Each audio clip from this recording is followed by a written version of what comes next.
Our United States Fish and Wildlife Service has gone completely deaf to the concerns and outcry from the local and visiting communities, city councils, state and regional government officials, and all other agencies involved in regulations of our lake. This super corrupt federal agency needs to be held accountable for their outrageous behavior. After last year's completely unnecessary closure, seen here in the area littered with their buoys, our community has lost all faith and trust in this agency, because rather than working with us to find a solution, they instead just lie and force their illogical closures. I realize that is a bold claim, saying that a public agency would lie to an entire community and other agencies just to force its own will, but that is exactly what happened in Havasu. Let's look at an example, some proof of their corruption, to back up my statement. I think their claims that the community would have an opportunity for public comment is a perfect example to show how they lie. Their own emails will give anyone watching a glimpse into their misconduct, as they lie to everyone from citizens to members of Congress, all while they pretend to hear our concerns. Shall we begin? I stated they lie to Congress. Here is an email to a concerned Representative Cook.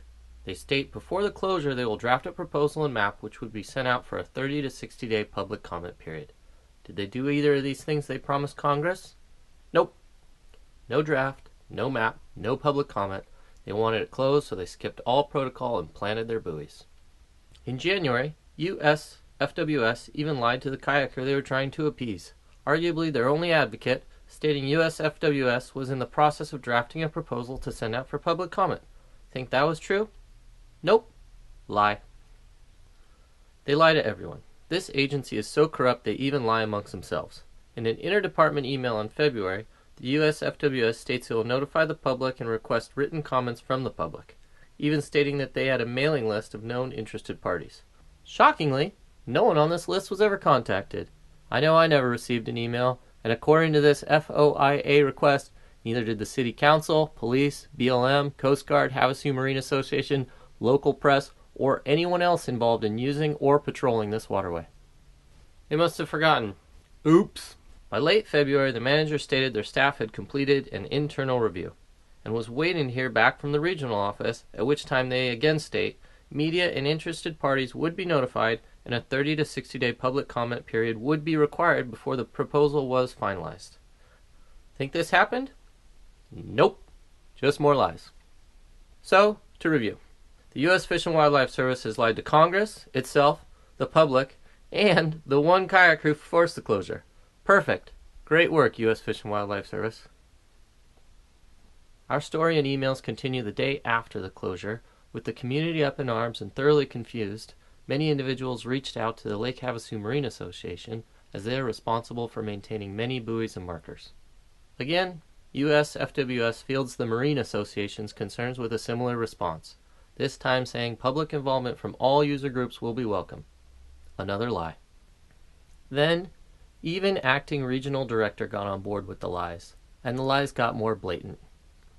Stating here, they recognize the importance of public involvement and that soliciting input from all users will be part of their process. More lies! While behind closed doors, Deputy Manager Magnuson and Project Leader Klinger stated in interdepartment emails that they were not entertaining the ideas of public meetings or reversal, after months of lying to everyone stating otherwise. 2 months after, her regional bosses had told her that they would not allow the public any opportunity to speak, the Havasu manager was still emailing their prepared response letter to all concerned citizens, agencies, and politicians, stating that there would be public meetings, even after her bosses had said there would not. Oh well, more lies. Thankfully, after thousands of concerned citizens rose up with the help of the Marine Association, City Council, and especially Representative Paul Gosar, USFWS finally had to agree to a meeting. They hosted it not in our city, county, or even our state. Nope, Nevada. On a Tuesday afternoon. Well played, USFWS.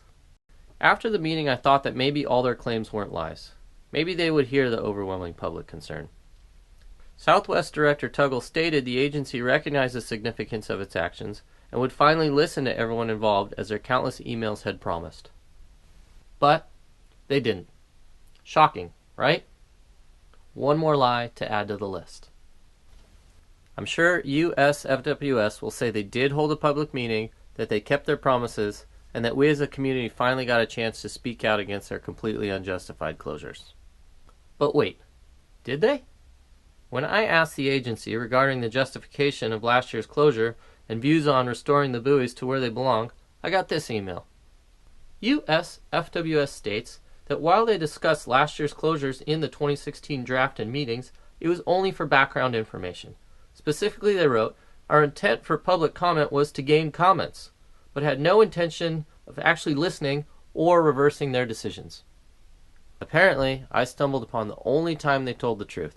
Unfortunately, it was the interdepartment email that they said they would not let the public speak or consider reversal. So to review, after a year of emails to Congress, the City Council, our community, and even themselves, according to them, public comment was simply to gain comments. But unlike their lies claimed, U.S. Fish and Wildlife Service never had any intention of hearing the public's concerns prior to finalizing their closure. Please help us reverse their closure so that one day families can again safely enjoy water sports here as they have for generations.